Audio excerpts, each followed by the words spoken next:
Podquest.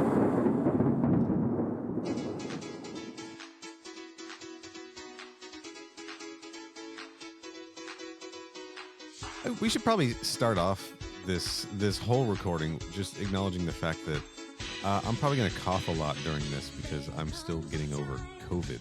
I'm a bad friend for not asking right when we got on how that was going, huh? That's not great of me to have just sort of glossed over it entirely. Well, it's what I've come to expect from you. Oh, Honestly, good. Cool and great.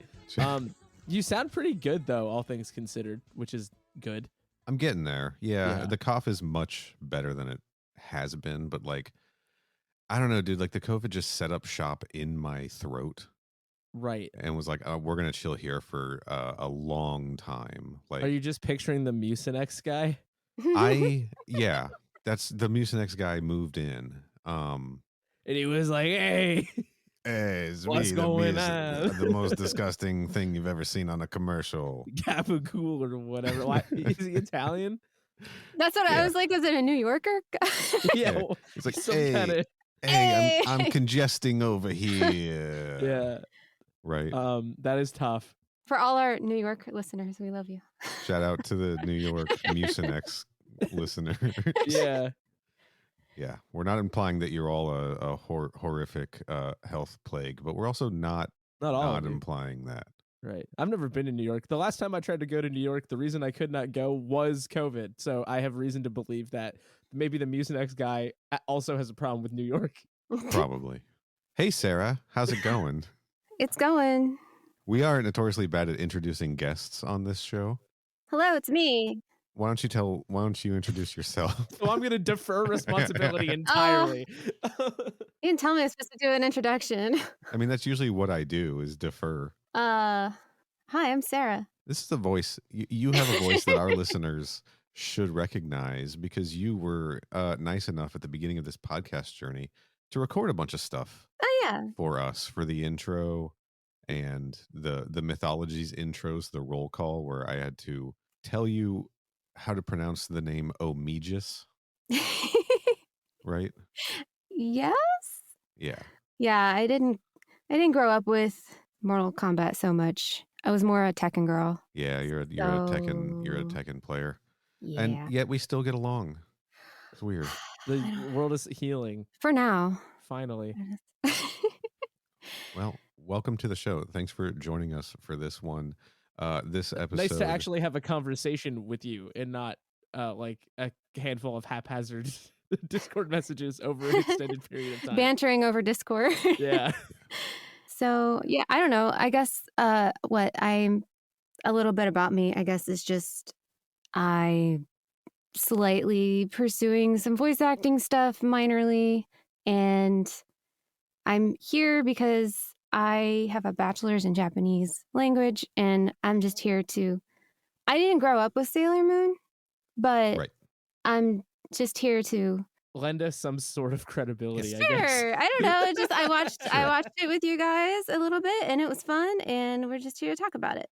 Yeah. Yeah, you're here because I asked you. I said, so Corey and I are going to do an episode of the podcast on Sailor Moon. Do you want to be on it? And you said, yeah, I guess. Sure. I wasn't that enthusiastic. No, you were definitely like I fucking have to. God. Neil approached me to start this show with the same kind of promise or proposal, I should say. And I think I was like, yeah, okay. Like, I think that's just sort of the approach that we have. Uh-huh. Yeah. Hey, you want to do this thing? Sure, I guess. Yeah. You know. And then it works. It's like been a working couple out. years later. Yeah. Here Still we are. doing it. So we are talking Sailor Moon today. Specifically Sailor Moon R, the movie The Promise of a Rose. That's the title, right? Or Promise of a Flower? Promise of the Rose. The Rose. Okay. Yeah. So normally when we cover non-Mortal Kombat things, they have some kind of connection to usually Mortal Kombat Conquest, right? Either it's actors or it's thematically connected or, you know, we can try like some reason to be doing it. Well, like there's a pretty straight line between Raven and Conquest and Pacific Blue and Conquest and Poison Ivy 3, The New Seduction and Conquest, right? But right. I think this is the first thing that has no connection to anything Mortal Kombat at all. We just wanted to. We just I bet wanted to. I bet you can find a connection. Haven't you seen those people on TikTok that can like make connections in Wikipedia back to like anything? I bet there's some kind of connection. Yeah. Yeah, there We're not gonna probably make it. is. We're not gonna make it right now. No. By the But, time like- this comes out, But if you one of join our us- Discord and you want to make that connection, Yeah. do it. if you'd like to do the heavy lifting, ko-fi.com/MK Podquest. If you donate money, you can join our Discord. pay us for the luxury of doing the research for us. I mean, I'm willing to bet, like, because this. I will mention you on the next one. Yes. Maybe. I'm willing to bet we could find a voice actor. I'm definitely. There's got to be. Yeah, there's got to be something if we looked hard enough. There's got to be something somewhere. Like, Because there are 2 English dubs of this movie, so like there's got to be, right? But yeah, we're not prepared to tell you what it is if it even exists. So anyway, I think the closest we got to talking about, like, the most relevant that Sailor Moon has to this podcast is that, Corey, at one point you purchased just a whole mess of sparkling Sailor Moon beverages. I did do that. Yeah, absolutely. Yes. And then you were so- supposed to save one for this episode, which I did. and you did. Okay. It's but just it's just not the one I said I would save. That's right. That's the difference. Is I said I would save the titular Sailor Moon Uh-huh. one for the show, and then actually, so there's 6 of these. Right. The Sailor Moon one is actually the one can I don't have anymore What? because I drank it at a friend's house and then kind of just sort of forgot to bring it home Oh no. after I drank it. So on my shelf, I've got 4 cans, which Okay. is fine, but none of them are the Sailor Moon can. Right. And so there was one left that I hadn't gotten to. I'm gonna be honest, this is kind of heartbreaking. Like, can you still get a Sailor Moon can? Yeah, probably. Okay. On Yeah. eBay. ko-fi.com/MK Podcast. Let's get Like- Corey Like a it's a Sailor Moon can. it's a purchasable drink. Like I don't want like this isn't like that. I didn't make like a huge error Okay. of judgment in drinking it or anything like that. I'm trying to remember. I'm trying to remember what country these are from, which is why if you've been hearing me sort of aimlessly kind of type in the background, I just want to. I had this memorized when I thought it was going to come up, and then it hasn't come up for a while, and I don't remember.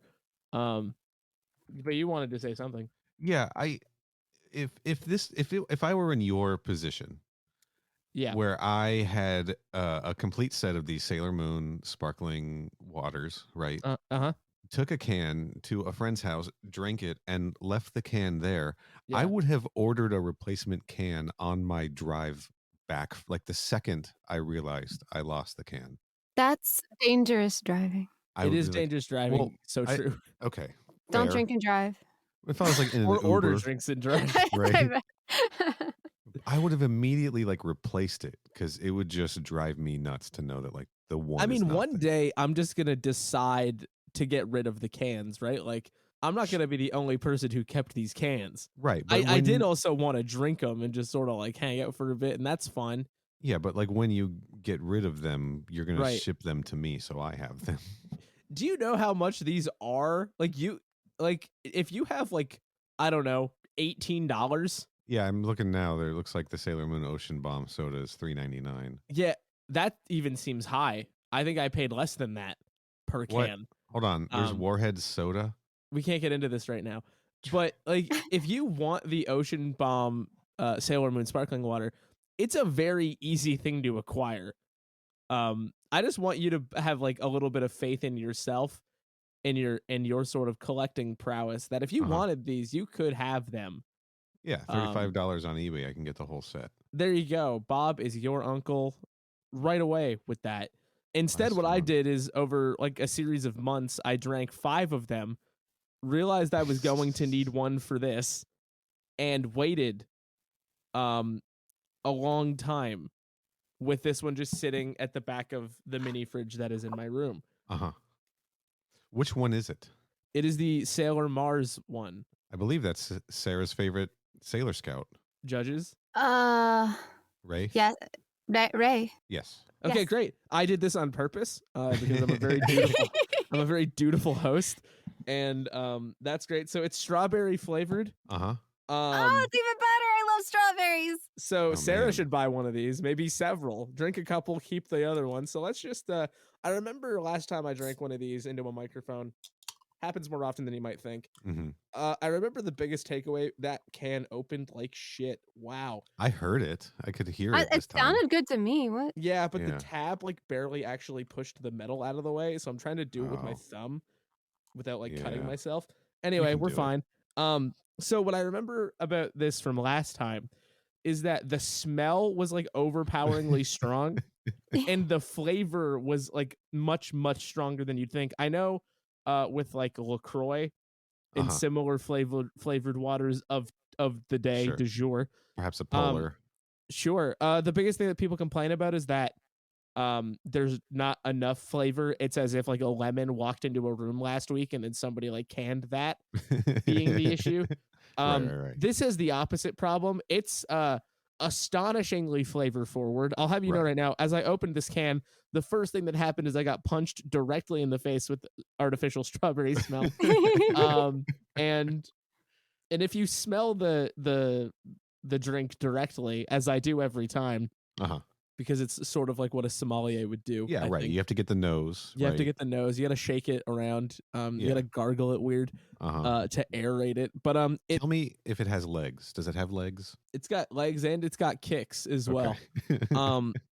So the smell is very strong. It's like did you have? Hang on, I'm gonna Google something really quick. And Okay. Sarah, this is most of the show, by the way, is this nonsense. Just That's So- beautiful. are you familiar with the triple power push pop? the triple power push. What? Yeah, I'm are familiar either of you with familiar? I'm familiar with push pops. Are either of you familiar with the triple power push pop? I don't think I'm No. the triple. Sounds Okay, like Sounds like I need to be. Okay, so I'm gonna put a picture of this in the corner. Okay. Just so Okay. people can see that. In the Discord. All right. That's correct. So the smell of it, Oh. smells like the strawberry from that. Okay. Very distinctly to me. I have never seen this, but this So- is incredible. So this Yeah. is just 3 push pops combined into one. It's a triple. Yeah, it's like one of those pens that kids in a class would brag Right. about having because you could write in whatever color you wanted. There would be so much like fuzz on Red, this. red, green, Yeah. blue. My God. Yeah, these are a threat. And I had these a Oh. lot as a child. These are And, a threat. It smells like that. There's so much flu on that. I'm gonna take a sip of this before it starts like I don't know getting Yes. warm or something. It's extremely mild where I am right now. And I actually had to close my blinds to keep my room from getting any hotter because the sun is just beaming straight in here. Chug, chug, chug, chug, chug. Wow, the degree to which that tastes like what I remember the triple power push pop tasting like is unbelievable. That's crazy. It tastes like the push pop. Yeah, Well, that's good, right? I think so. I think because some of the other ones, the issue that I had is that it was really flavor forward, but it wasn't necessarily a flavor that I wanted it to be. Uh-huh. Like the Sailor Jupiter one was cucumber. Right. Yeah, And you it- had that one when we were on with Dom and Paul, Yeah, right? and it was Yeah. very aggressively that, and I thought that was weird.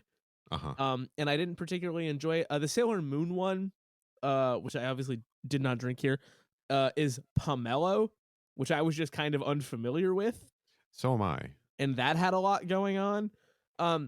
This is a flavor that I like, and it actually feels like very slightly less extreme than the others. Like it tastes a lot like strawberry. I guess it's kind of Sure. obvious, but more what I mean is it's not as overwhelming as some of the other ones are. I don't know if that's just because I like it more or because it's actually different. But what I will say is that it's still so flavor forward that I'm not necessarily certain that I want to drink a lot of it. Right. But that I don't think it's bad. Like I've had plenty of drinks on here that are just shitty drinks. Yeah, you And have. I'm like, I don't want to do this anymore. Most of them, I would say. A majority almost certainly. Right. And I don't have a big issue with that. this is good. I just don't know if I It's just a lot. don't know if I would drink it all the time. Right. So Ray, in terms of like personality, is kind of like the fiery one, Yeah. right? Do you feel like this flavor now? So now that you've seen a Sailor Moon production, right? Well, I had seen it wasn't like a complete non-starter to me, Well, but just not in the sure. way that I like remembered very well. Yeah, but it's, I mean, now that it's fresh in your mind, do you think that the flavors of these sparkling water beverages match up with the personalities of the ladies?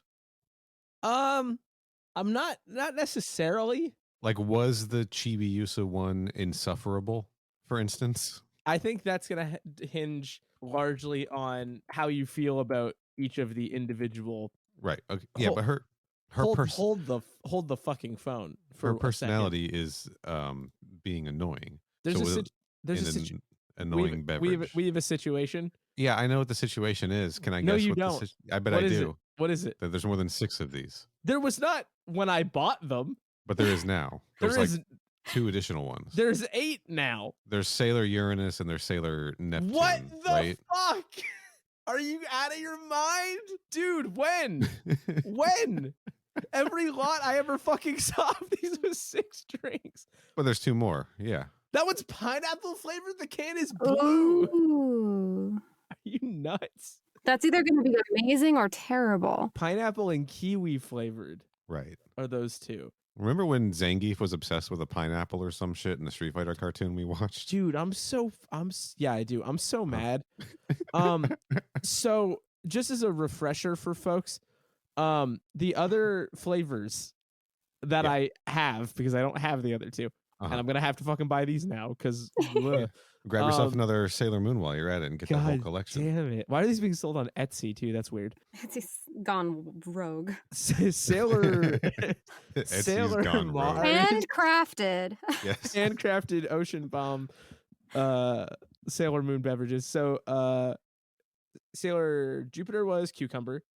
Right. Chibiusa was lychee, which was new to me. Yes. Sailor Moon was pomelo, also new to me. Sailor Mars. No, I just got my shit all fucked up. Sailor Mercury, sorry, was pear. That tracks. Which was weird because the can was blue, and I still Right. have issues with that branding color confusion. And then Sailor Venus was mango. Okay. And now there's these 2 fucking new ones. Right. And then Mars, of God. course, strawberry, as we've learned today. Yeah. Yeah. Man, Well- I'm sorry. Etsy wants me to ship those for $80. Are you? That's Jesus Christ. amazing. It's a can. Like, are you? Maybe are you- don't buy these on Etsy. Maybe that's the wrong place to be buying these. No, I'm gonna go to the store that I bought them from last time. I can't believe. World Market, worldmarket.com. No, I had been going to a website called Candy Depot. Okay. Because I would rather one that's shipped from within Canada. They apparently are sold out of Sailor Moon Monopoly, and they don't have the drinks anymore. Well, I've got a beverage to taste test too here. What? It is it'll be real quick though. You didn't clear that. It is a little beverage called Mucinex DM. Did Mucinex slide into your DMs? And I'm just gonna hit this real quick from the bottle and let you know what it's like. Right.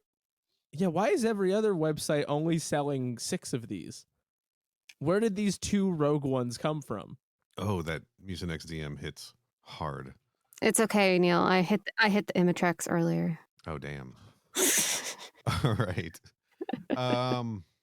Well, hey, we'll get to have more Sailor Moon beverages in the future. That's good news, right? Well, I'm going to see how much shipping is from this Yeah. website first, because the Canadian websites I tried. Well, maybe we'll do more Sailor Moon episodes and drink more Sailor Moon things. Okay. So, do you want to just agree to do the other 2 movies? Shit, why not? YOLO. Shit, I just told everybody I was a millennial by accident. Right. I'm saying YOLO. I think we say YOLO pretty often think on this everybody bring hears it a back. podcast. I think Good. everybody here's a millennial but me, so it's fine.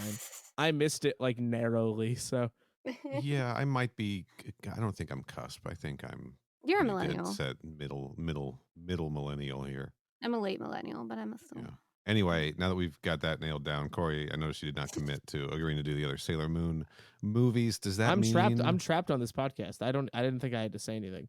Well, you get a say in things. Just because I'm gonna make you watch Poison Ivy doesn't mean you don't get a say in things. Like, I feel like because I'm making you do that. Yeah, I'll watch more Sailor Moon. I own Sailor Moon t-shirts. Why does no website that ships to the country that I live in have these other? So the Sailor Moon drink thing might be a long project. Wait, no, hang on. We're finding things slowly but surely. I love being violently reminded that people live in different areas suddenly. Like the other day, my friend Ethan was talking and he was like, I'm going to go grab a pop. And I was like, oh my God, you live in Ohio. Oh, is Ohio on the pop wave? It is. And I was just like, oh my God, that's right. I better check with Kenny. I don't think Kenny's a pop guy. I think he's a soda guy, and he's up in Ohio. Isn't there parts in the U.S. where people just say Coke for everything? Yeah, Texas. Yeah, the dumb places. So in my household, my dad was from Ohio. He said pop. And my mom was from Maryland. She said soda. And I grew up saying soda pop. That's fun. Soda pop's fun. Isn't that wild? Exactly really what I was going to say. I was so confused why nobody else said soda pop growing up. And I finally figured it out when I went to Ohio State. And yeah, I understood why people said pop out there. And I was like, oh, my house is just a weird, like, mishmash. Okay. I like soda pop. We're bringing soda pop back. Yeah, isn't it good? Okay, so I found one of the two of them that should ship to where I live. I guess we'll figure the other one out later. And again, ko-fi.com/mkpodquest. Let's make this happen. Does this really only have... I don't mean to make the podcast me trying to order things off the internet, because that's not really like anything anybody wants to listen to, but I don't understand why they have 7 of 8. That just seems insane to me. Like, how did that happen? Well, one of them must have sold out. But also, don't feel too bad about making this podcast you buying stuff, because didn't I buy WMAC Masters action figures during a recording? Absolutely. And also The Crow's Stairway to Heaven on DVD, in episode 3. So that's like part of the show. Do you guys have a Patreon? No. We have ko-fi.com/mkpodquest. That's about it. Yeah. Oh, okay. Yeah, that was a decision we made, and by we, I mean me, because Corey was kind of like, yeah, whatever, dude. Where I was like, maybe people just want to give us money once and not be tied into, like, recurring donations. Like, yeah. Someone might just want to throw us $1 or $2. This is a really strange website that I'm on. I would just like to make one sort of unrelated point, if I may, and then we can probably move on. Yeah. So this website has food and groceries, and then home and health. But I tried searching I just searched Sailor Moon, right? And one of the things that popped up was Moonlight Bath Sea Salt Crystals. And I was like, sure, what's that? And then I opened it, and that is within their sexual wellness category. So this is a website that promotes to sell food, kitchenware, and like sexual wellness products. And I think that's a really weird sort of niche to try to be covering off. I think it's fine. I mean, they're just really trying to cover your, like, all bases, right? Like everything that's going to make your life good. Well, I need to find something else to justify shipping 2 cans of fucking sparkling water to my house. It sounds like you found the thing to order, Corey. I'm not buying I'm not doing that. You can give that a spin for the podcast. And Corey, I want to bounce off of what you said. Please. When I was in Japan, I don't know if you've heard the store Don Quixote. I have, yes. Yeah. Oh my God, incredible story. If anybody ever goes to Japan, you have to go there. It's got everything. And I have a group of friends that we all went over as like study abroad at the same time to different universities in Tokyo. So we like all were able to get together on the weekends and like have dinner and drink very easily because we were just like 5 minutes away on the train. And me and some friends went to Don Quixote one night, and we were looking for playing cards, and we found them. The guy took us over to them. He was like, yeah, here you go. And we're looking at them, and they've got all these cards, and directly next to them they had Hello Kitty and Rilakkuma condoms. Oh, good. Great. Right. I think that's the branding that should be on those. Honestly, like, kinda, right? Like, Just in case you want them next to your playing, with your playing cards, just like when you're done playing cards, in case you want to Yeah. get So frisky. the problem with that I can see is like for the collector, they're not going to want to take them out of the package, Yeah, right? the concern that we really Right. should have here is Yeah. for the collector. You're so And right. no, the packaging was fucking adorable. Should I buy this thing that is 2 packs of Hello Kitty chocolate cookies for $5.95? Yeah. Yes. Great. Let's What, do that. why is that even a YOLO. question? I don't know, because I'm wondering what I'm really doing at this point. There's nothing else going on in life, Corey. Let's view cart for a second. What do we got in here? I saw, you got UFOs, just buy the cookies. Yeah, you're right. Ocean Bomb, Sailor Moon, Sparkling Water, Kiwi flavor, which is one of them Uh-huh. that I needed. I got a pomelo one in here, and then I've tentatively got Hello Kitty chocolate cookies and a green tea Kit Kat. Saturn? Is it Saturn and Uranus? I think it's Saturn and Uranus. How much is this shipping before I get too carried away? Because one of these things might get Sega taken. Saturn. Bro, I'm sorry. Hang on. They actually they want this to cost $20 to ship. That's egregious. Wait, you think so? KO dash. It's only giving expedited shipping options. / Oh, MK Podquest. kind of wild. Well, we can. This feels like this kind of thing we can sort out off later. off Off air. air. Not spending. That's why I Yeah. was gonna pivot away with just being like, we don't need to have this entire conversation. It has been 28 minutes. So. Well, not exclusively on the purchasing part. No, but just the recording in general. Sure. And what we're really here to talk about is Sailor Moon R, the movie, The Promise of the Rose, from 1993, but specifically the DiC English dub version. That's the great.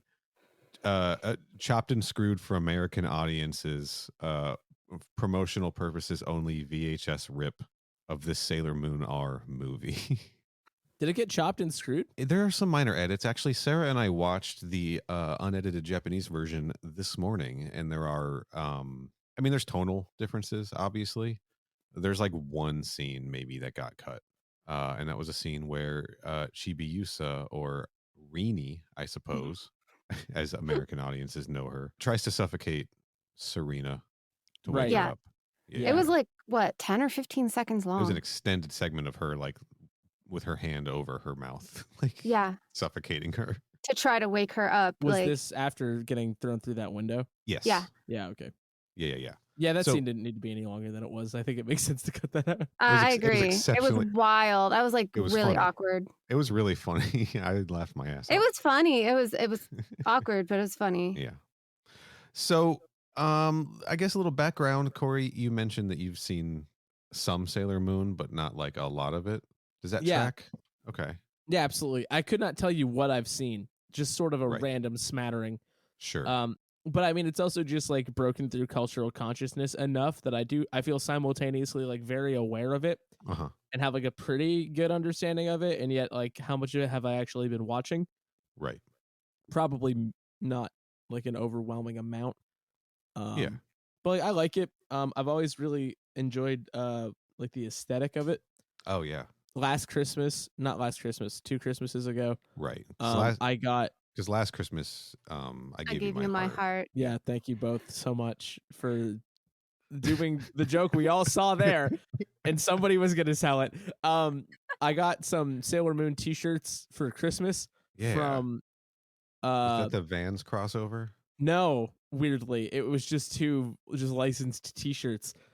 And I remember finding that very funny because the reaction was sort of like, we figured you might like these, but we didn't really know. So here, and I was like, yeah, these are cool. Like, I was like, It yeah, does- I'll wear this, obviously. It does seem like your vibe. Is it fair to say? Yeah, absolutely. I Yeah. think that's fair to say. I think, I just think it was something that kind of got caught up in the, at what point would I have actually watched it Right. issue, which is like, Yes. I think I was a little too young to catch if it would have been like the dub would have been airing. Mhm.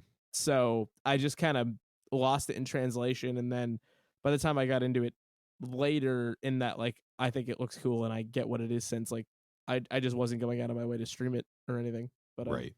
but I'm Yeah. down. I'm supportive. Are you I'm pro Sailor Moon, if that's the question, How about Your like, Honor. How about anime in general? So that's interesting. I had somebody at work recently ask me if I was watching oh fuck, what's it called? Chainsaw Spy Man? Family. Oh, okay. And I was like, I absolutely know what that is, and no, I am not. And that was like an unintentionally dismissive response. But my biggest thing is that because I'm an internet user Right. and a lot of people I know watch a lot of anime, I'm extremely familiar Sure. with a lot of popular anime, at least superficially. Yeah. I'm not watching any of it though. Not for any specific reason. It's more just like I've got a finite amount of time. There's a lot of stuff I already want to watch that for whatever reason I'm not watching or don't feel like I have time for. Right. And so I just don't know how I'm supposed to find time for this many ongoing things. Yeah, you got to keep. I mean, all this Mortal Kombat Conquest we got to Right. watch, right? It's so Night of the true. Demons 2 you got to watch for Of your other course. podcast. So I mean, I don't have any specific reason why I'm not, but like Right. I don't watch much You're anime like, now. you're a medium anime person, right? You've seen some, you know about it. Yeah. It's around. You're aware. And like a good like a movie's great because I don't have to feel like I need to find 40 hours, Right. which is always sort of appreciated. I will say that one of my roommates was absolutely mainlining One Piece, and Oh man. I would hang out in the living room sometimes and just watch random excerpts of One Piece from wherever along he was in the process, however hundreds of episodes in he had gotten by that point. And that is something else. That is some wild shit. And like that's some wild shit that I'm down for. Right. But it's like, do I want to watch like 600 episodes of it? I'm not sure. Yeah, it's a But like hell of a I love commitment. it. It's weird. But no, it's like I don't know. I watched Akira. And then I read it. Like Hell yeah. I really like Gundam. Akira's so good. Like Gundam is something I'll make an exception for. Big Gundam guy. Yeah, you But are. in a general sense, not especially. And also I mentioned that anecdote from work because I remember the guy being very like surprised because he was like stereotyping me because I absolutely look like somebody who would watch a lot of anime. Literally wearing your Sailor Moon shirt, and he was like to work or something. Yeah, this guy and drinking a Sailor Moon sparkling water. Yeah, and I've got like painted nails and purple hair and shit, and it's like, why would you not be the guy that? And you were painting a Gundam model at your desk at work. I was throwing a cat ball up in the air and procuring a gun at work. You were like, ooh. I was like, ooh, which they generally kind of frown upon, like when you work in radio. They don't love it when in the middle of a newscast you hit them with the ooh, but sometimes you sort of have to do that. So. Okay. So, Sarah. Yo. Same question. Your familiarity with Sailor Moon. Yes. I think you also like ooh. Were you? Yes. Were you also like ooh? No, I was much more of a tomboy in regard to anime. Sure. I remember like seeing, I don't know, like what time I would get up. I was homeschooled. Mm-hmm. So explains a lot, right? Yeah, I know, right? Yeah. Tell me about it. But I remember seeing like the ending of Sailor Moon all the time. I would like miss it when I got up in the morning. So I never really saw it, never caught it. But I watched Dragon Ball Z. I loved Dragon Ball Z growing up. That was kind of like my beginner anime. And then I watched a little bit of Yu Yu Hakusho. I caught a little bit of Trigun. I need to go back and watch that. I never really got the whole story. Yeah. And then when I really got into it with Inuyasha and Full Metal Alchemist. And I never really watched too many girly. Well, you know, it doesn't matter if they're girly or not. But yeah, I really liked the shonen stuff a lot. Right. You weren't rocking like the magical girl stuff. I really wasn't exposed to that too much. And then my friend in high school, she got me exposed to some more feminine manga. I think she had me read Absolute Boyfriend and Oh My Goddess, Fushigi Yugi. So, you know, that got me exposed to like more magical-ish stuff. Sure. And then when I got to college, and not when, so I went to college for music, and then I switched over to Japanese. Once I went to college for Japanese school, that was a lot less taxing, and I had a lot more free time. I watched a ton of anime, especially subbed to like assist with learning Japanese, Yeah. and that's when I really diversified my anime portfolio. And I watched Clanad and Fractal and the Brotherhood. I mean, I can't list them all. I watched a Right. ton of stuff. Safe to say you're an anime person. Yeah, and I love Your Name and gosh, Oh I yeah, can't that movie's great. Makoto Shinkai's stuff. But yeah, I don't know. The last few years, I'm kind of like Corey. I really haven't stuck with following through on like full series. I kind of like dabble in some, but I Hmm. just haven't. I'll watch movies, like similar thing, but I haven't Yeah. really gotten to stick with anything. I think the last like series I stuck with was like Vampire in the Garden, which was really good, and that was like I think it was a Netflix series that was only like 8 episodes or something, but yeah, Okay. that's kind of my background. Nice. I mean, yeah, I was exposed to Sailor Moon a little bit. I know about it, and you know, Right. everybody knows about Sailor Moon. You got to. Um, yeah. When I was in Japan, I would see the UFO catchers, and they would always have like the figures and things like that. But I never really actually sat down and watched it. So I'm a little in between the two of you in terms of anime, right? Sailor Moon was probably one of the earliest like anime shows that I watched. It was on syndication, right? So it ran in the mornings, like before school, back to back with Dragon Ball Z, and then it was part of Cartoon Network's Toonami block when that was an afternoon block. And again, then it was like played next to like Dragon Ball Z, and That's what's crazy. I don't remember. Tell me. yeah, it I was believe like you. I believe you. I was in like middle school Yeah. when that took place. So we're talking like I must not have been watching Toonami yet then. we're talking like late 90s. And I would watch this shit like in the morning, like every day before school, and then I'd be watching it on Toonami. And like it was just like a handful of it was just whatever DiC had edited and dubbed for television. It wasn't even a complete run because I like later on in Sailor Moon you get into some like some themes and things that I don't think they knew how to edit that for children at the time. Like there's some gender stuff that I just don't think they knew how to tackle for like a morning kids cartoon Yeah. in 1995 or whatever. So they just didn't do that. They just basically dubbed I think the first season of the series, and then they would just like run that on repeat. But you could like get DVDs and stuff of the full series dubbed and subtitled. Like they just weren't running it on television. Right. I'm like a medium anime guy. I definitely had a phase, but my phase Medium rare. was medium rare. My phase was in like the stuff that was getting translated in the 90s. So it was like Robotech, right? And Macross and Dragon Ball Z, Project Echo, Dirty Pair, and Sailor Moon and stuff like that. So it was like a mix of like sort of action oriented, quote unquote boys stuff like Macross and Dragon Ball Z, and then things with female leads like Bubblegum Crisis, Sailor Moon. So my anime tastes are kind of all over the place, but they're also all stuck in the 90s, like the 80s and 90s. Like there is no new or current anime series that I have cared to get into aside from like movies, like you mentioned, Sarah. You mentioned Your Name, or what did we just watch? Weathering with You. Weathering with You. Yeah, Uh-huh.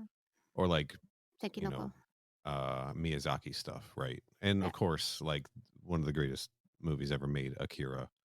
But I'm also like, I have like this weird nostalgia for those specific 90s dubs, which is what we watched for this, right? Like, so there's a new dub of Sailor Moon, and it is also a show that you can now get like with accurate, Japanese language subtitles and everything. Not edited for television, not edited for content like the DiC dub was back in the 90s. But for some reason, I am like stuck. Like, I have a strong nostalgia for the voices that we heard watching this, and like the the vibe of this version of it, like more so than I do for the accurate Japanese version. just because of exposure, you know. Yeah, I can relate to that, to like the old Dragon Ball Z Yeah, dubs. the original dubs, yeah. And so like as a point of comparison, maybe a year or so ago, I started watching Sailor Moon just for funsies, watching like the subtitled version or the new dub, depending on like my mood. And like there was a very distinct like vibe difference between that and what I watched as a kid. And I don't know which one I like more, Is but part of that also because you were a kid, or is it like purely just based on like the difference in like the dub versus the it's subtitled one? well, it's like it's the differences. Like there's music differences, right? Like they changed theme songs, they changed background music, and then just like the personalities of the characters and the voices and everything, right? Sailor Jupiter's character, for instance, is completely different if you watch like the DiC dub versus the actual, original production, right? So there's just like personality things that got changed, like with the dialogue, and I just have an attachment to this arguably bad version of it as a result. Yeah.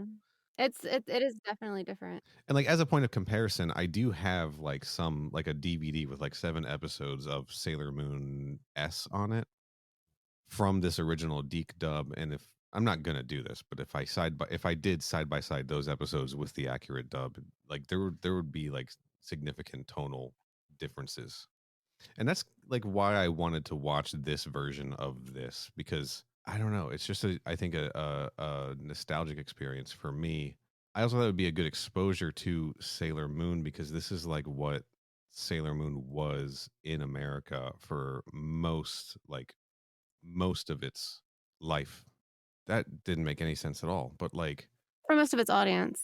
yeah, for most of the In audience, right? America, In yeah. America, like this is what Sailor Moon is, right? Even though Yeah. like the subtitled accurate versions are available, that's a relatively recent, like since 2014, Yeah. only since that they've been around. So like for 20 years prior to that, it was just this DiC version. And I liked comparing them just to see the like cultural differences Right. and the yeah, just why, they changed the music and the translation differences and things like that was very Yeah. interesting. Yeah. Because we watched I think I mentioned this, we watched the subtitled version this morning. Watched the dub version last night. So yeah, there's some changes. Anyway, Corey, do you want to give us a Corey corner and tell the audience what happened in this thing? Yeah, you know what? I bet I could do it in one word. All right. Well, let's go over to the Corey corner here. Welcome. Holy shit, that's loud. We're gonna try that again because I might have to chop that out. We're gonna hit that again. Okay. Welcome to the Corey Corner. That's better. So Much I said better. I bet I could do this in one word. Uh-huh. This is my attempt to do that. Let's do it. Friendship. Yeah, it's basically every episode of Sailor Moon boils down to friendship is the Yeah. central themes, love Yeah. and friendship and whatever. What else? Yeah. You know. So you ever go to the botanical garden? Actually, I have. Yeah. Yeah. Yeah. Sure. Who among us hasn't botanical garden from time to time? Mhm. So the gang There's some nice ones in British Columbia. is there? Yeah. I've never been, so you know better than I do. Okay. Yeah, have you been there? I have. Oh fuck. Yeah. All right. There's The a more cool you one in know. Montreal. I know that. Anyway, none of this is relevant. So you ever go to the botanical garden and you want to kiss your boyfriend so bad, but he doesn't want to? Yeah, we've all been there. Yeah. Yeah, definitely. Who among us? Anyway, smarminess aside, what this actually starts with is a flashback to some very upset children who are just having the worst time of their life at this hospital or Yeah, something. man. And one gives another a flower, and it's like, bro, wow, I've never been given shit before. This is Yeah. crazy. I'm gonna get you back for this one. It might take me about 2 years, but you just wait, and we'll be back. And so then you're at the botanical garden, and you're like, man, I'm thinking about flowers so deeply. I didn't notice that my girlfriend was trying to kiss me while all of her friends watched. Damn, that's so crazy. And then it's like, oh, so usually at the botanical garden, the flowers are kind of on the ground, but this Right. time they're coming from the sky. That's an interesting new Yeah. update on a classic sort of date location. Right. And so a boy falls from the flowers of the sky Uh-huh. and is like, "Hey man, let's hold hands and talk for a second. Do you remember me?" And he's like, "No." And he's like, "Do you remember me at all?" And he's like, "Absolutely, I don't." And then, so he's like, "Well, I remember you, and I remember flowers, Mm-hmm. and I think your girlfriend sucks." And I haven't said anybody's name yet. That's fine. not good for a plot synopsis. So who's our boy who didn't want to kiss his girlfriend? That's yeah. I'm gonna be annoying because I don't actually know the other names well enough of everybody to say them. So this guy's name is Darian. This is Darian. This is Cargo Shorts ass name Darian. Sorry to any Darians listening. Shout out to all the Darians in the chat. It's Tuxedo Mask. That's Tuxedo Mask. Guy. Spoilers. Yeah, people know that, I think. Whatever. It's been like 30 years or whatever. It's pretty fucking obvious. He's broad-shouldered as fuck. So he's there with Sailor Moon, aka Serena Moon. Yeah. And they're out with all their friends, and he is talking to a guy that we learned is named Fiore, which I think means he's related to the Mucinex guy. Just on sort of raw Italian energy. Yeah. And he's like, "Hey man, do you remember me?" And he's like, "No." And then he's like, "What, you don't remember me?" He's like, "No, I'm here with my friends." And he's like, "Fuck your friends," and pushes her over. Yeah. Because she's like, "Hey, can I get my boyfriend back, please?" Right. We're trying to leave. And then he goes, "Well, fuck you actually, and I'm gonna be back, and it's gonna be a problem." And so everybody's just sort of like, "Well, that guy was fucking weird." Anyway, let's go. Did you guys watch the news today? A planet is about to crash into Earth, maybe. In Japanese, that was an asteroid. I don't know why they chose to use the word planet, especially because it's not planet it's so clearly shaped. Wrong. Right. Yeah, so we'll amend that. So they're like, the news is like, "Hey, an asteroid's coming towards Earth, but don't worry, it's not bad." And the two talking cats, Luna and Artemis, are like, "This is so fucking bad." Like, yeah. Right. The news is like surprisingly nonchalant about the asteroid headed to Earth. Yeah, like you can see it through a telescope. Yeah, and it's gonna get close, but not close enough to be dangerous. And the cats are over there just like sweating bullets, just like, "This is so fucking bad." This is fucked. And they're all like, "What's the deal with this this planet?" And they're like, "Well, nothing's like wrong with it. It's got a lot of like plant life on it." And then Serena's just kind of like, "Who gives a fuck? Who is that guy? Right. What's that guy's deal?" But we've set the stage that this asteroid could be bad, but maybe it won't be bad. We don't really know. Mm-hmm. And then they're walking to school or away from school. They're walking somewhere. Yeah, they're just walking. They're walking. And school uniform, so we know school's involved. School is involved, and I believe it is Sailor Mars who is like, "Hey man, a bunch of shit seems big time fucked up over there." Yes. And everybody runs over, and it's just like a pile of bodies as far as the eye could see. And Really, I was taken aback the first time I saw this. I was like, "Wow, okay, Sailor Moon a little more hardcore than I remembered." Yeah. And so this is the part where the plot synopsis can mercifully speed up. So there is a flower from space. Yes. Called the Cassinian flower or whatever. That's certainly close enough. Sure, man. And it is sucking the life force out of people, which is famously bad. Mm-hmm. And it is being wielded by Fiore as like a tool to try to both win over Darian's heart and simultaneously use the earth as a means of cultivation for more flowers. Yes. And that's not good if you sort of live on Earth and aren't interested in that happening. So the sticking point becomes recognizing that this asteroid is related to the potential bad flower Earth takeover. And the Sailor Scouts having to be like, "Okay, I guess we should address that problem." and then they go to space, Right. to go to the asteroid because Tuxedo Mask has been kidnapped. And we've got some flashbacks about the value of friendship and how you can bring people together when they're in bad circumstances. We get a little vignette from everybody's like life from before they were friends. Yeah, before they met Serena. Yeah, and about how much everything sucked before Serena showed up. And so they get up there and they're like, okay, yeah, we can probably handle this. And they get annihilated. Yeah, they do. Quickly. Pretty standard for Sailor Moon. And strapped to like stuff. a big nightmare plant. And they're like, hey, you can't do shit without your friends. And then they're like, what if we felt like we were friends? And then that helped. The feelings of friendship power everybody through the darkest of circumstances. Darien stabs him through the chest with a flower. Yeah. Serena has to sort of cobble together all of her various powers to fight back, fueled on by the power of friendship. Fiore realizes that he's been a bad guy, is sort of won over to the good side, and is like, hey, do you want to use my life essence to bring her back to life? Would that be helpful? And everybody's like, yeah, that'd be pretty good. Yeah, because she gets like completely drained of her strength because she used the silver crystal. Right.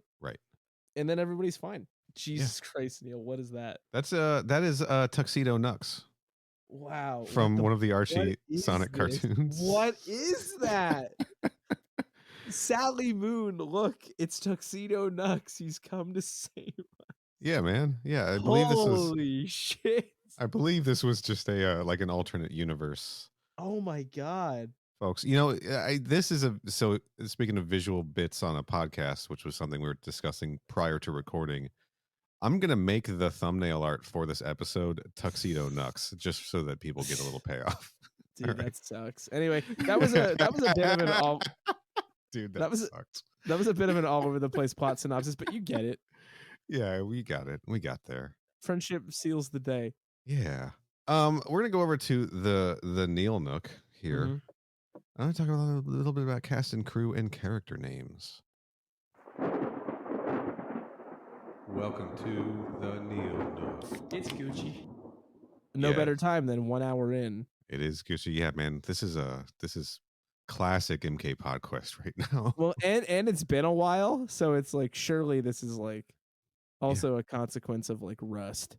100%. Podcast rust. Shout out to the creator of Sailor Moon, Naoko Takeuchi. Sure, I butchered that name. Sarah, can I get a pronunciation on that, Sarah? Naoko Takeuchi. Very nice. Just Neil, you've been embarrassed. I just want you to know that.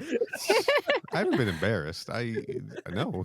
You just got dunked on. I mean, this is the reason. The reason Sarah is on this episode is so she can correct the Japanese, and we're done with the Japanese now. So Sarah, you can go ahead and take off. Wow. Okay, so the voice cast for this original dub, we've got Terry Hawks as Serena, aka Sailor Moon. Serena, not Sailor Moon's name in the Japanese version. Her name is Usagi Tsukino. Did I get that right, Sarah? Pretty close. Yeah. Yeah. So they just changed her name to Serena. I don't know why.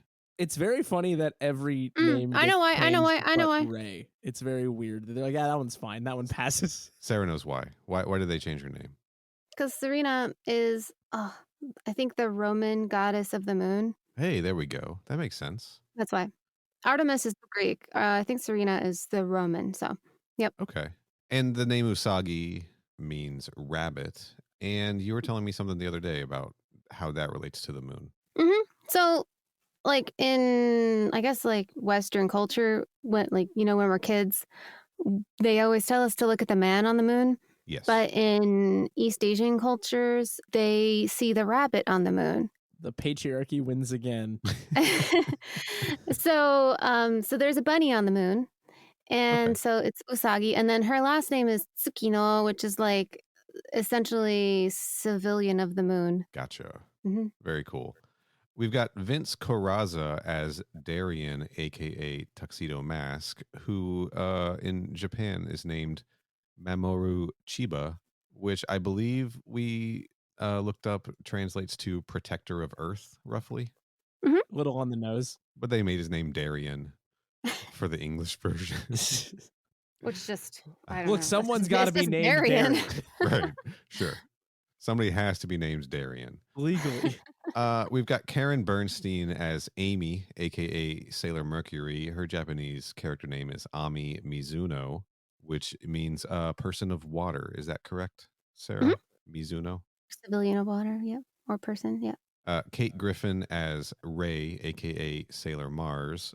Just a spelling change for her, because her Japanese name is Rei, Rei Hino, which is fire person. Yeah, fire person, fire civilian. And I just looked up Ray, by the way. Ray, so her name is spelled in katakana, which it's ambiguous. It doesn't have a kanji. But I'd be willing to bet that it comes from the kanji for ghost or spirit.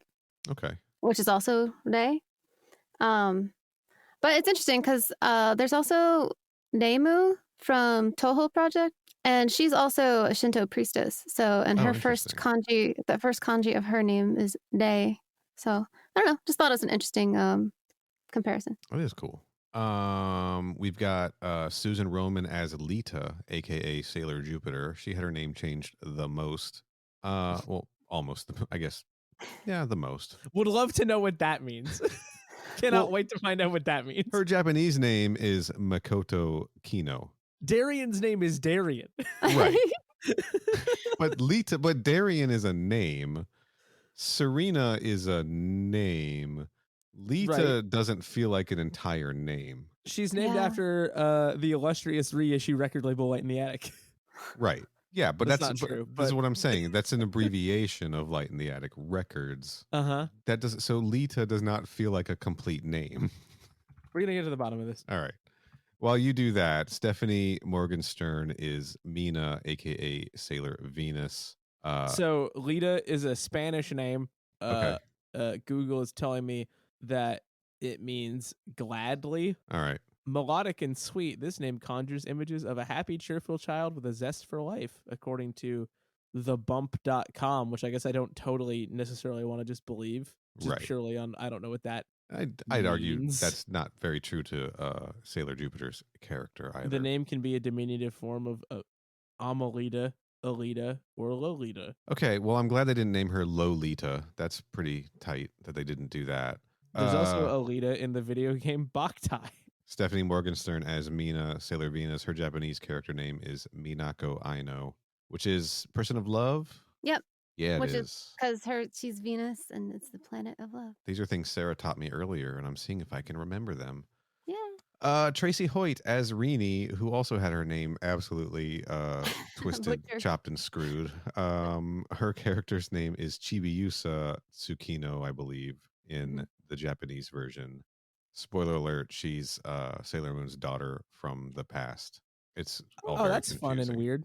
Yeah. So the breakdown of that is when was it the Kingdom of Darkness, when Queen Beryl, I think, killed the Moon Queen. I think so. The queen sent her daughter and her daughter's guardians into the future to be reborn, and also Darien. And then Chibiusa is Serena and Darien's daughter from the future sent back in time.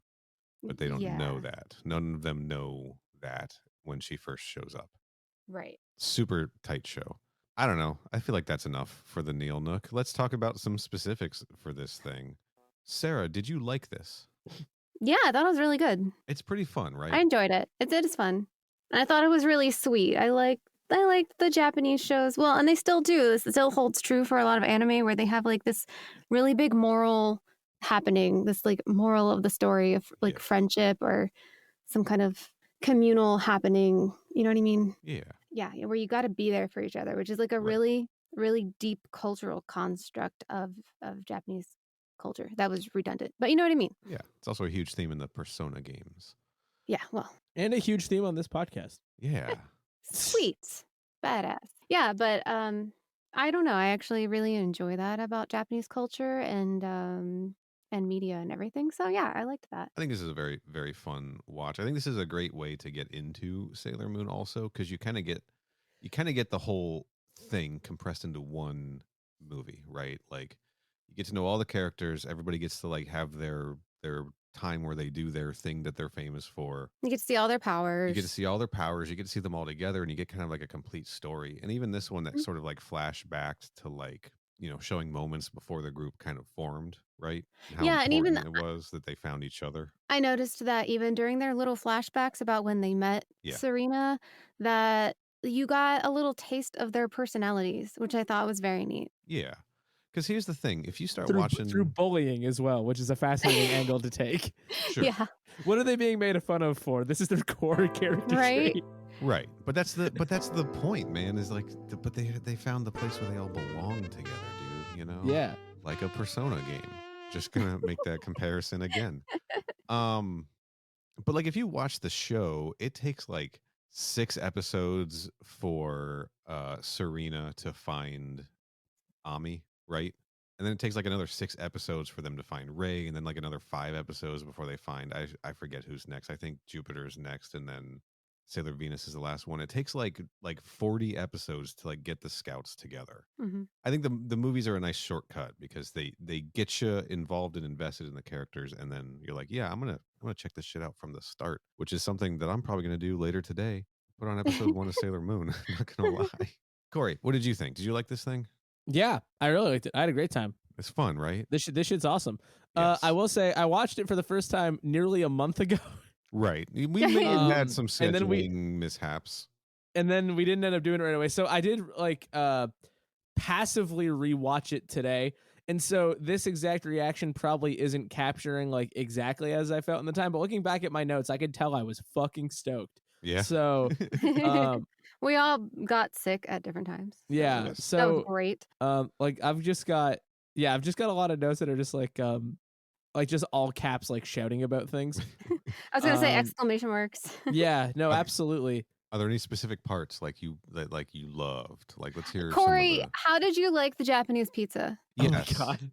Dude, I think it's great. I think it's just the shot when they cut back over and she's just lying under the table with like Yeah. a half-eaten pizza on it is just like, dude, I get it, man. Right. Who among us hasn't been there? I thought it was great. When your boyfriend's boyfriend comes back into town, right? Yeah. Oh, there was a line there that we wanted to point out that they changed. I don't remember what the English was, but in Japanese they actually said something like I didn't write it exactly down, but it was something like, "Oh, who knew that he was also popular with the boys?" Yes. They completely changed that. It was not Yeah. in the English. My understanding of a lot of the queer stuff with Sailor Moon is that Uh-huh. the people dubbing it took one look at it and were like, get that shit out of Get here. that shit Yes, out. that is- Yeah.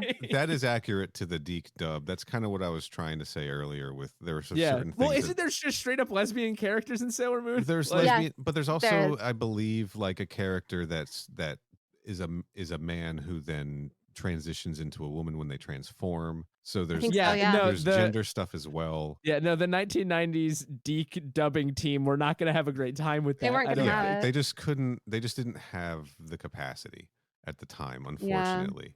So, but it was interesting to see like because we watched it was a fan sub of the Japanese version, but Sarah could attest to the accuracy of the translations for the Yeah. subtitles, right? Because she can understand the spoken language, Mhm. and that it wasn't so much queer subtext as much as it was just like queer text, right?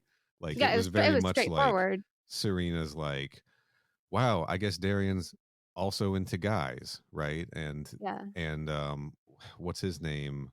Fiore. Fiore is very much like he wasn't like you were like a brother to me. He was very It's much gay as like, fuck, dude. It's not It even is. close. Like it's Yeah, like, yeah, It really is. but they try to make it. when he finds her the first time, he walks up and he like grabs his hands. I And know it's a they very he, like holds his hands. It's like the flowers are like a So romantic. romantic it's gesture. explicit. It's explicitly And there. Yeah, and yeah, there's- and then in the Japanese, they actually like in the Japanese, the music was more romantic. It was different, and Yeah. then in the English, they changed the music to make it more solemn. right. They really tried it to was tone very it interesting. down. Like I don't think they were successful in toning it down because you can. I don't still think so. tell. But like, Yeah. yeah. Yeah, definitely. Like I remember there was a line towards the end where they were like, he was like a brother to me. And then in the Japanese, that was not there at all. Not there I at was all. like, Like you they like can't cover it up. It's still there. they like added a line where no one was like even speaking, I think, just to try to Yeah. make it like, no, we're Yeah. just bros, right? Guys Like, being dudes, am I yeah. right, ladies? Right. Up You're like, top. Like, and it's just like, it's like, dude, right. you're not selling me on this at all, man. Yeah. Like, So it It's was it is it's a red rose. It represents love. Like you can't right. yeah. Yeah. And it's like, and uh, look, like, there is a way for them to make it a more like brotherly love. Just But they textually, it doesn't feel like that no, at all. because because the main conflict is Is that he has a between girlfriend? Fiore and Serena, right? yeah. His love's girlfriend, right? Yeah, Yeah. they also just keep using the word friend a lot, and it's like you can just acknowledge what's going on here, Right. man. It's Yeah. fine. But it was 1993, Good year. unfortunately. Very Um, true. Yeah. But yeah, no, I think it's great. I I am looking at my notes, Yeah. and I am having a good time reading these notes. I do just have a note that just says in all caps, "The cat is on the fucking computer," and the word computer has about Yes. 85 R's. Oh, dude, Artemis is like Artemis is tech heavy in this, dude. So in the show, before Luna meets up with Artemis, like before everyone is connected, right? Mm-hmm. They are communicating with each other through AIM. a Sailor V arcade game Okay. at an arcade that she has to like speak a password into, and then like opens up a terminal and it connects her to like the cat. So it's like one cat like in a high-tech terminal in a converted arcade game in an arcade talking to the silhouette of another cat far away. Yeah, it's great. The technology in this is just off the charts. Like the cats in this are hooked up. Well, and I mean, hi, I'm Serena, an ordinary teenage schoolgirl who just happens to own the world's most powerful compact. The Right. technology, Yes. the magical technology that we have that we've hidden into all of these compacts. And these makeup items, right? I do have one note here that's confusing me Yes. deeply because I can't tell if I made a typo or not. There's a babe in there, LMAO, and she's got a fucking chokehold. What does that mean? Are you talking about the woman in the flower? I don't know. No. The note before that is holy shit, they went straight through a window. So maybe that was supposed to say baby. And maybe, Oh god. because I was looking at that note and I was like, I just watched this again. I don't remember that at all. I was like, why is this here? That's amazing. But I would like to say my favorite line in the whole movie, Yeah. if I may. Thanks for saving my life. You're a pal. Now do your thing, Moon Mama. Now do your thing, Moon. Yes, that's Easily the best line in the whole movie. That stood out to me for sure last night watching this. Yeah, and I laughed my ass off at her response was something like "you gotcha." Like yeah. I was like, oh wow, okay. Yeah. The writing, the way that they wrote for the dub is kind of I love it like, because it feels like a really weird dub. Like you can feel it. Like Yes. it's like texturally, it's just a weird dub. And then I feel like that transferred into like the direction of the voice performances. Oh, totally. Like, it's almost as if they wanted it to feel even more like a dub than just dubbing it. So they're like, can you say it kind of weird? Like This is what I was stumbling around earlier when I was talking about like the way this is rewritten and translated and dubbed like changes the feel of the whole thing compared to the original version. And like why I have a specific nostalgia for this version of it. Because of this, it's because of this weirdness. Stuff like that stands out, you know, like I think the voice performances are pretty unique in this, right? Like Definitely. they're putting on a voice. And you don't get that so much when foreign language stuff gets translated now. Like now people are like they're not doing voices. No, natural voice I mean? is big now. Natural voice. Right. Because doing voices, I was reading some ADR directors stuff on Twitter the other day, and they were like, look, about demos, and they're like, make sure you are using your natural voice at the beginning of your demo because that is what we're looking for now. Yeah. But at this time, they were looking for a cartoon voice. Yeah, Yeah, like absolutely. even when Yep. because my first note is that like, "Hi, I'm Serena" line, and even that line just immediately like Yeah, it's like, gives you the "Hi, I'm exact yeah. Serena." "Hi, Right. I'm Serena, Yeah. an ordinary teenage schoolgirl who just happens to own the world's most powerful comp," and it's like, okay, wow, like It's Right. so And then like it's really insane, the yeah, descriptions in a of good way. her friends too, like because they it's do the pretty same wild. thing in the Japanese version. She's like, "This is Ray. She's She's the spiritual moody one or in this whatever. and that." She's a moody spiritual psychic girl, like, it was Yeah. very yeah. And in the dub, she's like, "This is Ray. She's a bitch and she's a psychic." She has a very bad temper, but she's cool and a psychic. Just that's I don't know. I love that stuff. It's She so really cooks when it comes to the martial arts. She's right. Sailor Jupiter. It's like, Yeah. what are you Who's talking well, about? her two things are But also she like can cook kind of well, bars. she can cook well, and she can throw punches and kicks pretty damn well. So Yeah. she Well, and really then cooks when it comes to the martial arts. yeah, with Tuxedo Mask too, it's funny because like every time he says Fiore's name, which is like Fiore, like it's very So like breathy and yeah, like like he's like really feeling it. And yeah. but I do think that it is fun. It makes it more fun to watch this. Right. That it's got this very heightened like thing going Yes. on to Yes. it where it's like I think this would be worse if they were trying to sell it to me straight.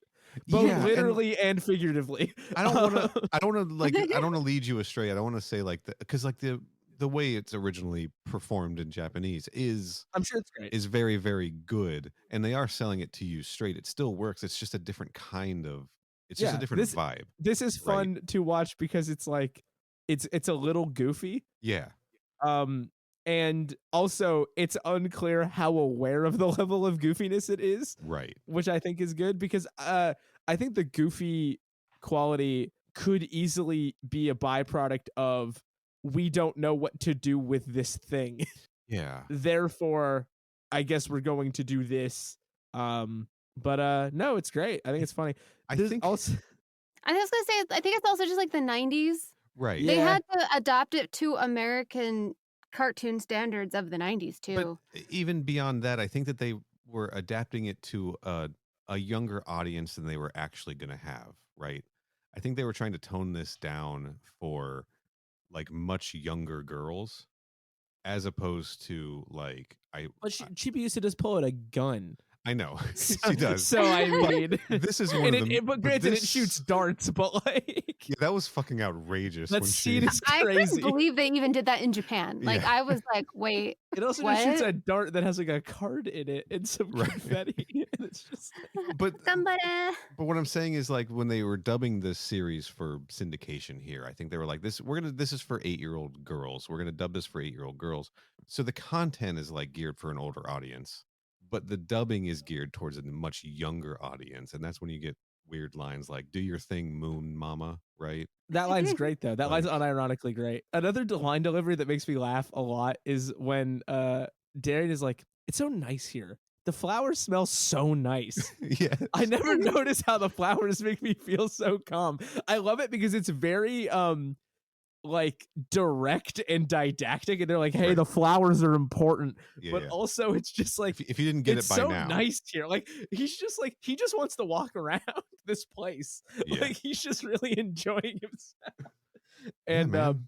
I really enjoyed that. Also, I did just find another note actually that I think does a good job here, which is just, oh shit, this is a gay as hell opening. So I Yeah. guess they didn't do a great job kind of wringing that out of the text. No. I'm glad to see that because I watched the unedited Japanese version of this first, like the recent release of this, a year or so ago. This is the first time I had seen this movie, and as we were saying earlier, the gay text is there. It's text. It's on the page. It's on the screen, right? So I'm glad to see that it's still translated in this dubbed version where they tried to kind of brush I don't that think under the there's rug. anything you could do to the Right. show based just on this viewing that would actually eliminate Right. that factor. Yeah. I just wonder like what kids who watched this version thought, right? Like this played on Toonami. I didn't see it on there, but they did a whole thing where they played all the Sailor Moon and Dragon Ball Z movies on Toonami when I would have been 14 or 15, and I'm wondering if we would have picked up on it back then. Just culturally. Probably depends on how gay you were.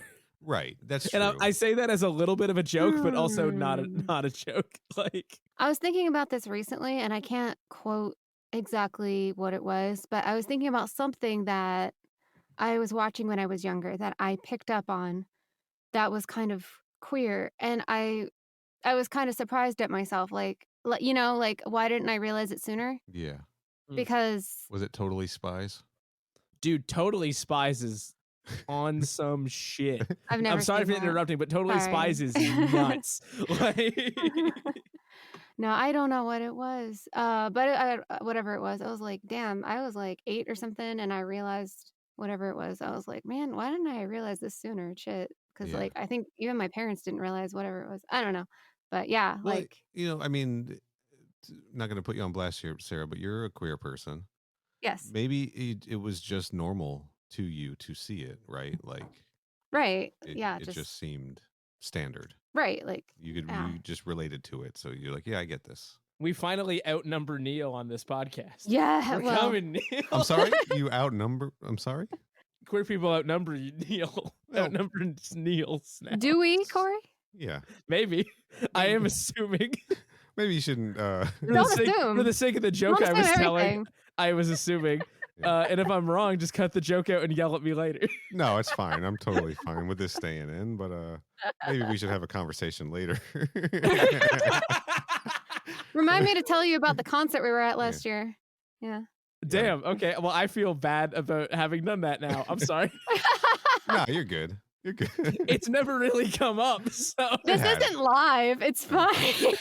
Corey, okay, first of all, Corey, I just want to say, like, you've definitely borne witness to me talking about Paul Walker in Discord. So, like, I Right, don't think but, you like- should be that surprised. well, I mean, I believe the words I used a couple days ago were, I had feelings for that man. So- yeah, I did read that, but to be perfectly honest with you, I didn't know what you meant by it. Okay. Because That's again, fair. I didn't have a baseline. Evidently, my baseline was way off. Is what we're discovering. So, Sorry. Yeah, we're good. I mean, we're. oh we're wow, good. I'm like sweating. I'm like wildly embarrassed that No, I no. just did that. No, you're good. Corey's like, Corey's like, damn, I have a chance at Neil. I promise you're fine. You're good. Okay, great. Because you're right. This has never come up directly in a conversation. But like, Camera cuts to me and I'm I like don't know, holding a man. glass of water, just fucking shaking everywhere. Do Like, we- he's like, yeah, I'm listen, doing great. sure, but I'm also, but I am going to ask you to like remember my fixation on Silk Manning from one single episode of Mortal Gonna Kombat tell you, Conquest. well, that I thought I earnestly believed was a bit. Oh, it's not. Okay, No, Again, I'm we're gonna learning a lot just today. This is very funny. no. sorry. You no. So I'm just gonna. You can cut this out if you want. Say how I'm No, feeling. Corey. Yeah, you say how you're feeling. Ah. No, Corey. We went to a concert last year, and Yeah. Julian. Oh, I talked about it on the podcast. This was the Did you? Julian K concert. Julian K. And he ripped his shirt off, and I wish you could have seen Neil's face. I was dying, laughing. I was blown away. I was honestly impressed. He was drooling over this man. Why drooling is an exaggeration, maybe. Slightly, but you could not Salivating. he could not take his eyes off this Yeah. man's abs. Ryan And- Shuck, formerly of the band Orgy, currently in the band Julian K. Yeah. Writers of the Shadow the Hedgehog or the Team Dark theme. He from made Sonic about- Heroes. I mean, he Okay. kept like, one or two jokes about like getting his sweaty t-shirt and everything, but then like the jokes kept coming and I was like, okay, Right. I'm not gonna lie. right? Like, and I'm like, over- okay. Here, I'm just gonna put an image of this man. And I love that these pictures are just gonna be like, what the fuck are they talking about? It'll You- make sense. in the Discord. he's But, incredible yeah. looking. It's Yeah. I didn't blame him at all. I was like, go up there and get his t-shirt. Like, So, go. we're having this conversation now. If it's in the podcast, whatever, it doesn't. It's fine. This is all staying in. I'm gonna level with you, Neil. Every time this has happened, Uh-huh. because nothing was ever particularly explicit, I was like, Neil's doing a bit again. Like Well, every no, single I'm not. time. Well, Corey, I think that's very respectful of you, like, because, you don't want to out anybody without them Yeah, being so ready either, right? I was like, So yeah, Neil's doing a bit. yeah, I that's don't know. okay. Look, that's fair, and it's not something that I talk about a lot, but it's just Yeah, that's specifically because I'm a private person, not because I feel like yeah, of course. not You're because not I feel like I entitled to can't or tell I'm not people safe anything. to or whatever, but like Yeah. Oh yeah, man. I mean, there's deeper there's deeper things to this. I mean, these are things that Sarah is aware of, obviously. For those listening at home, Sarah is my girlfriend. This is the girlfriend episode. That's me. This is the inevitable girlfriend episode that every podcast does. Yeah, so she knows things about me in a more personal way than I am, you know, friends and people like that If you do. can But like, believe it, I don't know everything about Neil. but if we'll just say it, like, yeah, there are plenty of men that I Wow. do and have found attractive throughout my life. So And if there you you want to go. have this conversation with your friends, may I recommend you watch Sailor Moon R, Yeah. the Yeah, movie. exactly. But like let's really like take inventory here, right? Like It's a great way to wrap it up, Corey. Oh wow. Oh boy. like okay, so I mean, obviously I don't want to like call into question like what I think anybody can like anything, right? But Yeah. like let's just like run down the list here, okay? Okay. Sailor Moon, I right? see what you're saying. Yes. Sabrina the Teenage Witch. I never really Okay. thought twice about that one, not gonna lie to you. I mean, Wow. It's like it feels like it's 40 degrees hotter in my room Celsius than it was 10 minutes ago.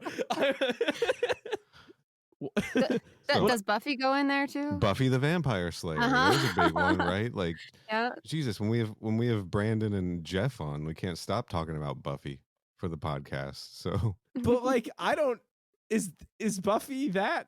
Is it? Buffy's a queer Isn't icon. it? Yeah. Yeah. Oh, well, I'm 25. So Fair, so I fair, didn't fair. Buffy, really that's right. know Buffy the that. Vampire Slayer was off the air when you were born. Yeah. That's not So true, but it might as well be.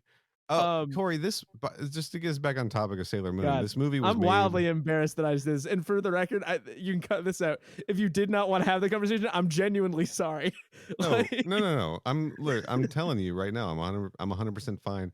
100% of this is staying in unless you want it cut out. I'm fine, man. Okay. Whatever. I just want to make sure you're Like- comfortable because I didn't mean to do that. So yeah, like we're good. whatever. We're all good. Come on, man. We're family here. I don't We're want to good. put you on the This is spot. Bob It's not Evans. fair. Is that Silk the right Manning. restaurant? Silk Manning, call us. This is Bob Evans. What does that mean? Adani Marocas. I don't know. I said we're all family here, but I think that's the wrong restaurant. Yeah, you're Oh, thinking Bob of Evans is a restaurant? yeah. We Bob don't Evans have is a that. restaurant. Sarah, you're thinking of Olive Garden. Oh, okay. Yeah, this Shit. podcast is Olive Garden. Also, Bob Evans restaurants, also known as Bob Evans. Like what the? Yeah, that's the shorthand, man. Also known as Bob. Also known as B. So Let's go get some French toasted B. French toast B. Anyway, All right. Wow. Okay. this movie is a fucking banger. There's a few specifics I want to talk about. I really like the action, the way that they do action in Sailor Moon. Even though you get a lot of like repeated animation for like the transformations and the using of the specific like scout powers. Well, they look sick as fuck. Why would you not reuse them? Yeah, but They're then like so good. it is, but like so that's one thing growing up with this show being back to back with Dragon Ball Z. I eventually got to a point where I was looking forward to the Sailor Moon episodes more than I was the Dragon Ball Z episodes because at least some fucking shit happened in every Yeah, Sailor that's Moon understandable. episode, right? I got so tired of the powering up. Even Yeah. Oh my god. Sailor Moon is very much a monster of the week show, right? A monster of the episode show. So in every episode, you're gonna get like an inciting incident. You're gonna get a fight. You're gonna get like a dramatic conclusion. And I think that the action is really well done, even if it's not super detailed. It still works, right? And like the movies kind of like go off the charts. Like we had that whole big fight scene with the vine zombies, I'm gonna call them, right? Before like the scouts had even transformed, and it was just kind of rad. You know, that sequence is incredible. Yeah, it's really, also- really strong. Something that I didn't necessarily anticipate Yeah. is that the violence was a lot more direct than I would have assumed, Yeah, dude. given my relative lack of knowledge. But it's like, man, people are being choke slammed into garage Yes. doors. That was something, Like, Sarah, Yeah. that jumped out to you too. You were kind of like, holy shit. Yeah, the dent in the Yes. door is really intense. Yeah. And that is kind of standard practice, especially as the series went on and the stakes got higher and higher, right? Like once it kind of found its footing, like it is pretty standard for there to be some like pretty extreme, like you can feel the hits, you know? hmm And I think that that's a good looking can, Corey. yeah, I'm just trying to throw people off of what these pictures mean when put together. I'm trying to intentionally muddy what the trajectory of the conversation might have looked like. That's fair. I think you're giving our Discord too much credit. It's not particularly active all the time. It's fits and starts, you know. But Yeah, who's anyway. on I first? love that people are going to be able to like follow along though when they listen. Somebody will put it together. Yeah. Yeah. But That person wins my chocolate factory. Whatever. I don't know what that means. so I guess the short version is that I really like the way the action is done because it's, you know, you get the cool transformations, you get the cool, like, I'm gonna call it the ritual, like the summoning ritual for whatever specific lightning power or fire power the specific sailor And they guardian look is gonna use. sick. The animations are great, but then you also get like the hard hitting like action, like of, you know, people getting slammed into overhead doors or thrown through windows and vine arms getting cut off and that kind of shit. Like that action scene was really, really strong.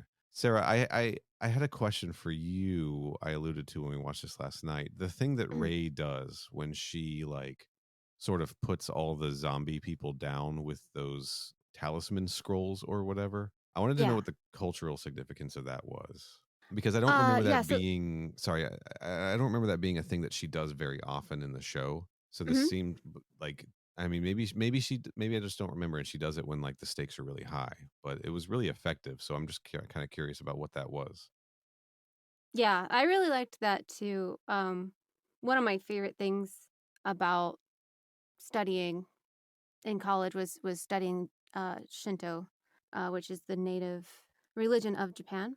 And Right. so she's a Miko. She's a Shinto priestess, Okay. shrine priestess. And actually, what she says in the Japanese version, I don't think she says anything, or I don't remember what she She does says some say. like general like demons be gone kind of stuff or Something something like like that. that. Okay, so what she says in Japanese is "akuryo taisen," which is evil spirits disperse. Okay. And then she throws these Shinto talismans, and they're like these paper amulets, and they have typically the name of the god of the shrine, or sometimes they're Buddhist too. They might have the name of the Buddha or the Bodhisattva of the Buddhist temple, but in her case, it's a Shinto. Okay. And have the name of the god of her shrine, and like maybe a prayer on it. And it's to cast away misfortune and evil. And traditionally, you'll have them like in your house or on a shrine or something like that. And yeah, they're to get rid of evil and Okay. what is the word I'm looking for? Evil exorcism and stuff like that. Okay. Yeah, it's really cool. They're called ofuda. Nice. Yeah, I like that. So and she just happened to have like 400 of these things ready to go. yeah, and then the sound that it's making when she's like, it's going da da da da. That's like a taiko drum sound. Okay. It's pretty cool. And when you go to a shrine in Japan, you can actually buy them for your house. Nice. Yeah. That was just a scene that really stuck out to me because that was like her using a power before they had transformed into like Sailor Scout or Sailor Guardian mode, Oh yeah, right? that's a good point. So like it was like a power that she just has day to day, like hmm as just like a standard like non-guardian citizen. This was something that she could have done, right? Yeah, that's just like that's part of her like this is part of her being a priestess. Yeah, It's not even part of her like Mars powers. Yeah, right. that's pretty neat. I just thought that was pretty cool. That whole Yeah, fight it's a scene good point. was pretty rad. I don't know. Is there anything else? Anything specific anybody else wants to talk about? Did you cover? I think we talked briefly like about the puns that they were making, the plant puns. Oh I don't yeah. remember exactly. I didn't write down the I specifics, don't but remember the they're saying specifics nip. either. I know they're saying like things like nip. We nipped that one in the bud And and stuff like that we're gonna pull this evil out by the root and by the stuff like roots. that. Yeah, none of that was in the Somebody gets called a Japanese. stubborn weed at one point, I Yeah. Yes. believe. And sometimes Japanese does have puns like that, but none of that was in the Japanese version. So I actually thought that was very clever of the translation team. I liked that. That was very cool. That was fun writing. I liked that. I'm a Yeah. sucker for extended plant puns, I guess. There is one thing I do.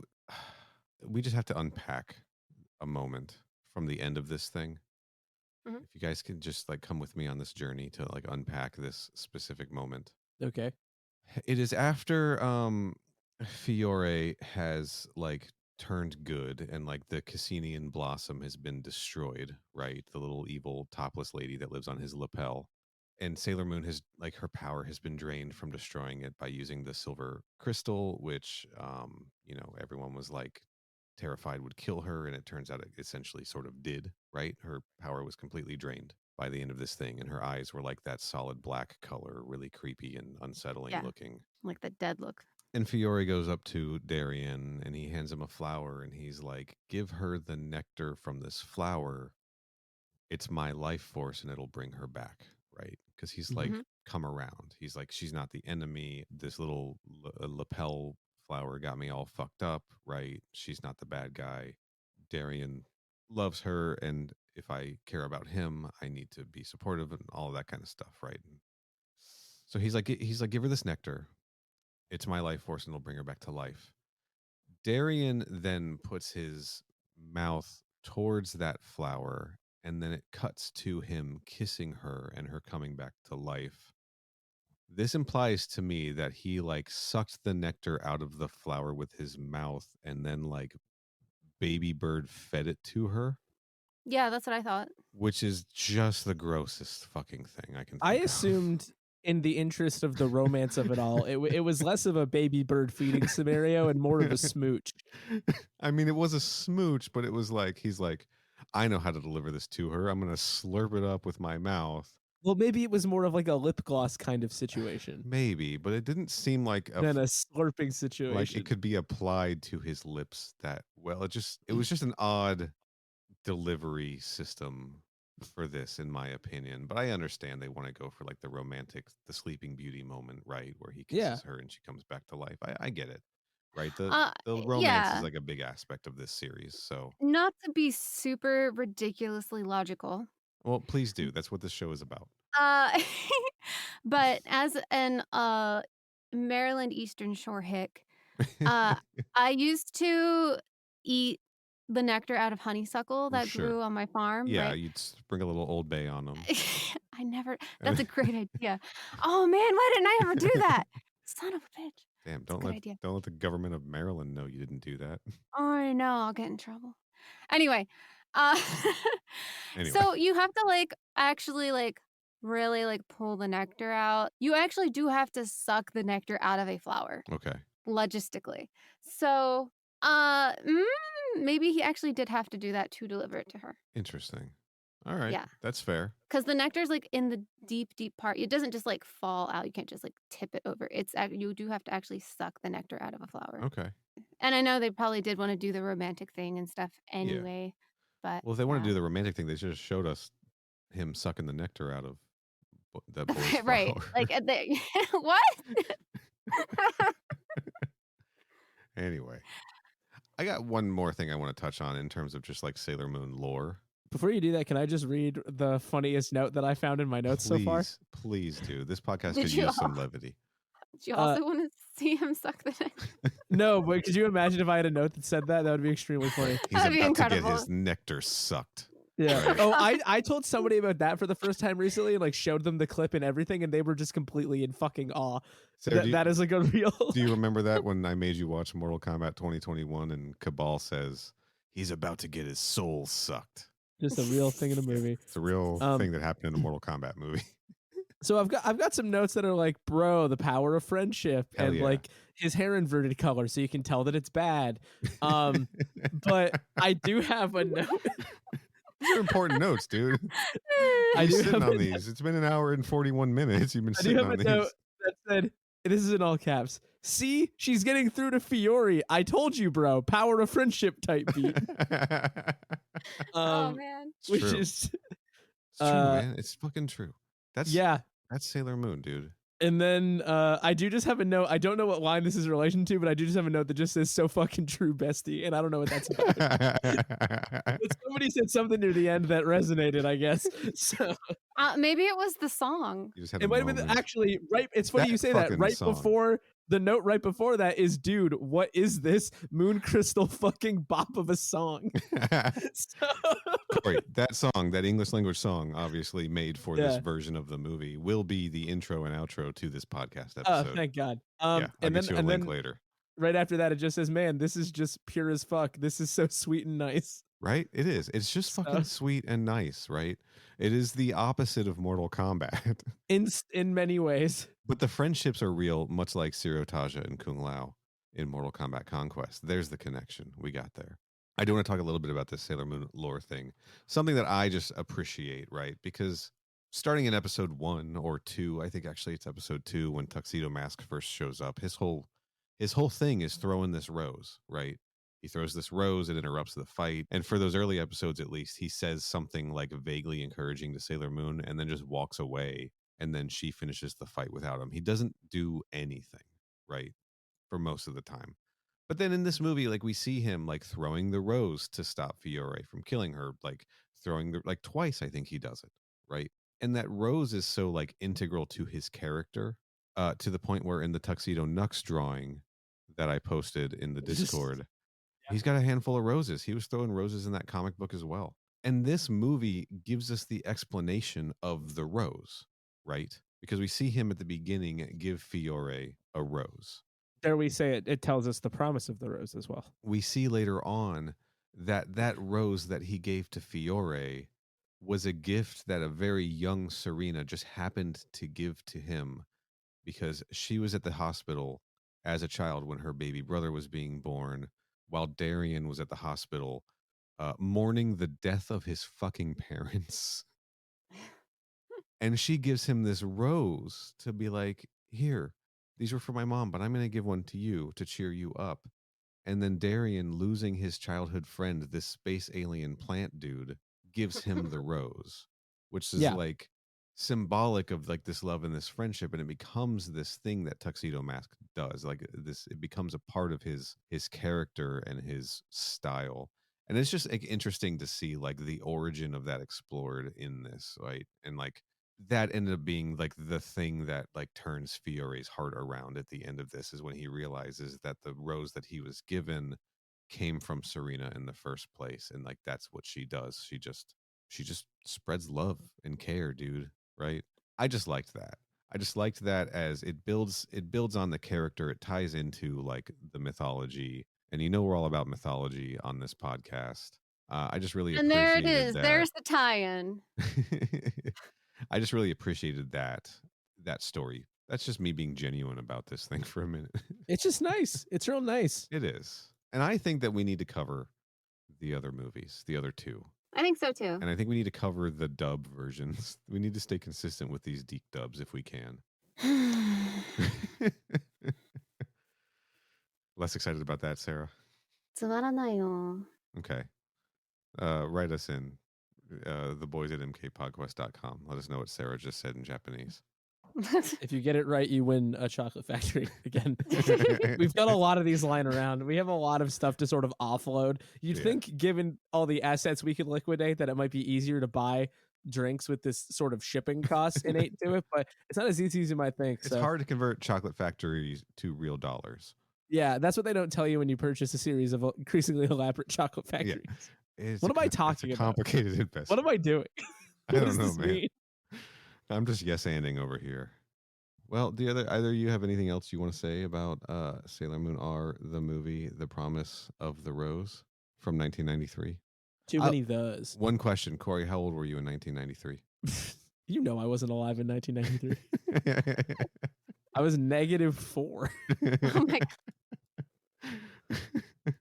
And I was 7 or 8. depending on the month of release. You were the target demo. Gross.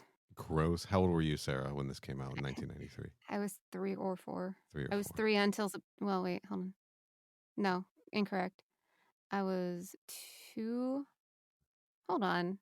What year were you born in? Incorrect. No. I was 3 or 4. Okay. Sarah's could have always been around. I was 3 until September, and then I was 4. Any last words? Are any of these notes funny enough to say at the end? I actually don't even know I don't know what it means enough. So I guess not. You just want to leave us with like a thinker, something we can just contemplate until the next episode? Sure. I don't remember this exact line, so that's the issue that I'm having. That bun looks yummy. Thanks. Aren't you scared of me? Should I be? Got me ooh-woo as fuck. I don't know what I meant by that even. I don't even know what I'm talking about. Holy moly. Wow. So there's whatever that means. You know, if you know what that means, email us because I have no idea. You get 2 chocolate factories if you understand that one. Shit. Shout out to saying ooh woo. We brought that back around as well. Sarah, you got any last thoughts? This has been quite an experience. I'll do it again. All right, please. If you want me to. Absolutely. Absolutely. Yes, you're welcome It's anytime. been fun. This is how all of them go every time. This is exactly what happens every time. It kind of is, honestly. That's pretty accurate. If there's guests on, especially, shit just goes nuts. Yeah, I can imagine. Sarah, thank you so much for coming on the podcast. Thank you for having me. Yeah, this was a lot of fun. We're gonna wrap it up. Corey, what do you got going on? Yeah. Well, if you go to mortalkombatconquest.ca, Yep. There's a couple other podcasts listed there. I'm on some of those. There's They Made Another One, which with Mitch and Liam, which is sequels and reboots and remakes and movies and whatnot. I have no idea what we'll be doing when is this out? Probably like 2 weeks from now. I genuinely don't know what we're doing then. So, just go look us up and find it. There's some recent, and you'll know. There were some recent heaters, weren't there? Yeah, let me look at the we did an episode in person, which was an absolute barn burner, in my opinion, for the remake of Breathless. I don't even know what that is. I don't know what that is. You don't know what it is? Yeah, you do. I don't think so. You don't know what Breathless is? Well, just like keep the movie? going. We'll talk about it off The air. movie Breathless? From 1960? Yeah. I don't. You don't? No. Damn, you got to get caught up on the French New Wave. A small-time thief steals a car and impulsively murders a motorcycle Jean-Luc Godard, policeman. bro. Oh, this is a good... Okay, all right. Yeah. And then before Sorry, that, we did... I only watch things directed by Jean-Luc Picard. That's understandable. All right. Before that, we did Sorority Row from 2009, which I think is great. That's a heater. And then before that, we did an episode where we talked a lot about the time that Dean Norris tweeted the phrase sex gifts. Yeah. Which was ostensibly about the movie Nightmare Alley, but...